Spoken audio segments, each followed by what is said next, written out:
ndashimira abanyagihugu bose ariko n'ubu abadukurikira ndabibibwiriye bumve ko mbashimiye cyane cyane. Hari abahanzi rero twagendanye, hari urubyiruko,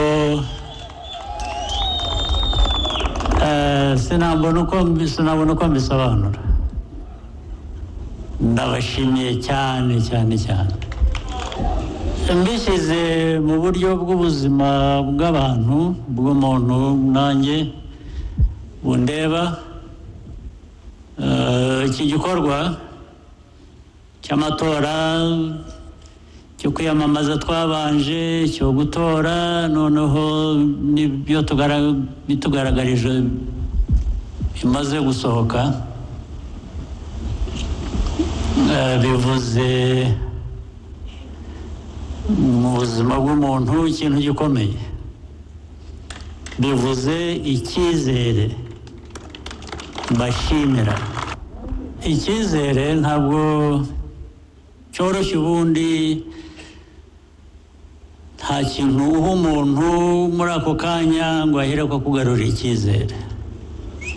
Icyizere ni ikintu cyubakwa mu gihe. Niba mujya mwitegereza kandi kubera icyo cyizere imyaka yose tumaranye n'ibikorwa byinshi ndetse rimwe na rimwe kenshi bigorana. Hari wambona ariko nsa n'uwashobewe.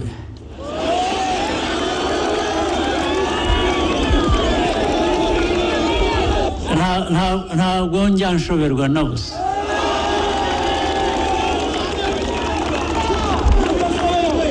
No mu bigoranye bite tumaze kunyuramo cyangwa tuzanyuramo no mu gihe kizaza,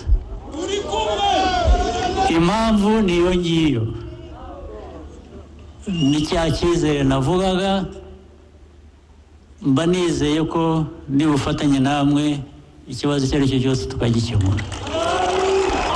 Kandi namwe ukuntu mwitabira ubutumire mu bikomeye, guhangana nabyo, icyizere muha umuntu nyine sinabona uko ngisobanura.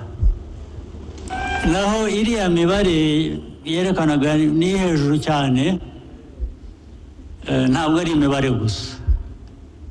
Niyo biza kuba 100%, ntabwo ari imibare gusa. Ya mibare irimo kiriya cyizere, nicyo cyangombwa. Rero ndumva ntari butinde cyane, zabona undi mwanya n'ubundi wo kubashimira,